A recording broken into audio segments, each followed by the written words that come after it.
Welcome back to another chapter of this great story, and in this chapter we are going to see what is at the cemetery, the castle graveyard.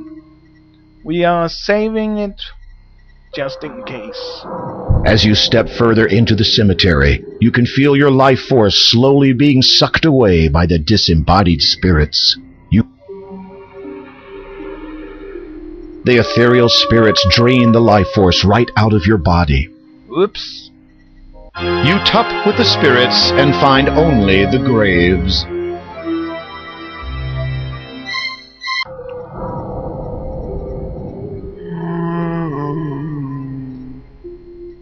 When you speak to the ghosts, they utter a mournful wail.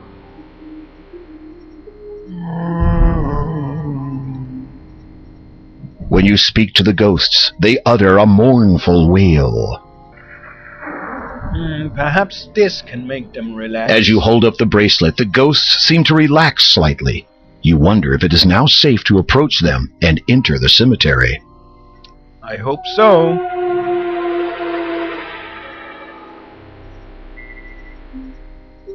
You would rather not talk to the graves.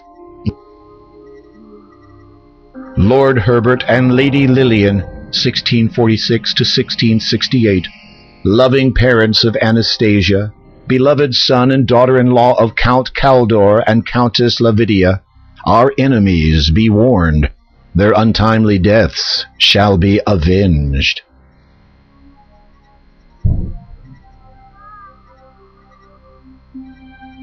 You place the bracelet on the grave. It immediately sinks down into the earth. The ghosts do not respond at first. Then one of them drifts toward you.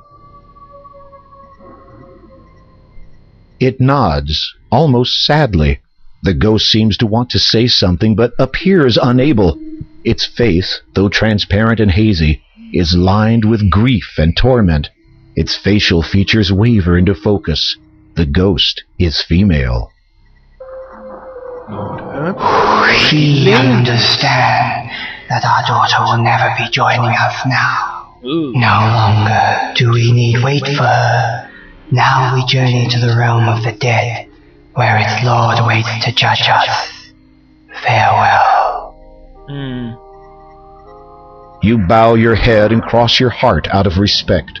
While looking downward, you notice that a beautiful gold ring now lies at your feet.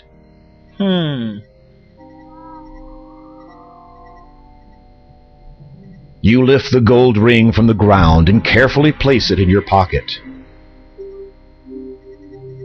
You do not think you have any business wearing it.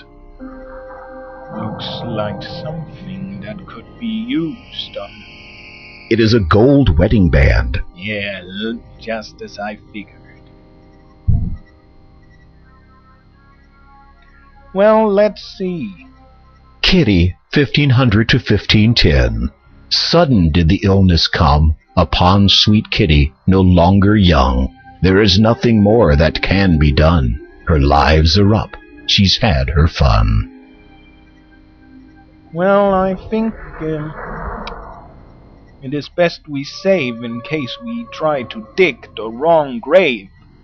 But I do think that it has something to do with the first, that can be 1. The second, that can be 2. And the double of nothing, that's 0, 0. 1200. I think the death date. Susanna Somnia, 1195 to 1265. He had put her to bed after she'd had supper, but forgot next morning to stir and wake up her. Douglas Buckmaster, 995 to 1020. The noise, said he, is far too loud, as he discerned the maddened crowd. The mob broke in, then he did scream, I'd rather this a sight unseen. They strung him up from toe to head, and as for after, enough's been said. Mary Ann Drinkwater, 1230 to 1266. They had traveled safely for many a day, until crossing a bridge along their way, She lost her balance and fell to her fate. He tried to save her, but it was too late. Samuel You Believe, 1255 to 1300. This young man sought to be holy, to save himself from being lowly. He joined the hood and wore their cloth, eventually died from professional sloth. Tombs and crypts line the edge of this run-down cemetery. Though once grand and noble, years of neglect have obviously taken their toll on them. This grave is centrally located within the cemetery. A stone gargoyle rests atop it. You see the name on the headstone and swallow hard. It says, Count Kaldar, died 1646. Though you did not think it possible, you suddenly feel a lot colder. Yeah. Count Bartholomew Scrooge, 1017 to 1101. To warnings he would pay no mind. Of his ailing health, his relatives they'd bide their time. After all, he had great wealth. Jacob Scarlett, 1354 to 1411. He would not rise from out of bed, not even to soothe his aching head. Should have heeded what the doctor said. It's too late now, for he is dead. I'll check all of the graves to find the real one. Count Christopher Evere, 1175 to 1200. The young Evere, his time so near, said he, my dear, lend me your ear. Please do not fear, my life ends here. Alfred Chamberlain, 810 to 810. He'd not seen his first sunrise, felt not the warmth of dawn. All who saw him wept and cried. To this world he'd come stillborn. Boris and Olga. There was an old couple named Olga and Stovich, who in truth made quite a nice pair. They lived with each other for many long years, till they wound up in each other's hair. Date of death, 1567. This cemetery. E. Presley, 35 to 77. There once lived a man who had a great voice, or at least the ladies thought so. Though many have tried to imitate him, there can only be one. This cemetery. E. Presley, 35 to 77.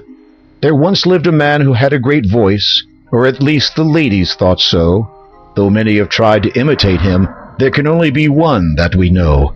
If these words ring true, it may certainly be that beneath you assuredly lies the singer who lived and who sang like a king, has indeed met his maker and died. That stone has different name in each game, and that is because it is the one who always have it funny in these Elvis Presley. I have seen on the web that it had Sierra laying. Well, enough been said. It also had someone named Leia. Well, back to the more reassuring. It must be that. You stop digging when your shovel hits something hard. Well, there is an open hole beneath one of the headstones. There is an open hole beneath one of the headstones. Count Christopher. Let's see. Nervously, you reach down, open the coffin, and look inside. The casket contains a tin box, as well as the remnants of the deceased's corpse. These bones have been here for so long that most of them have crumbled to dust. You have no desire to carry around human bones. You search through the belongings of the deceased. According to the headstone, they belong to a Count Christopher Evere. After some tentative searching, you find a parchment. It appears to be the last will and testament of Larman Odnarb, healer. This isn't right. You run your eyes over the parchment. It's dated 1200, the same as the date on the headstone. However, the instructions pertaining to his burial were for Larman to be placed near his family at the church's cemetery. Oh dear. Oh no, it's the wrong grave! Someone has changed the graves! Oh God! That means we have to go back to that hideously church! Well,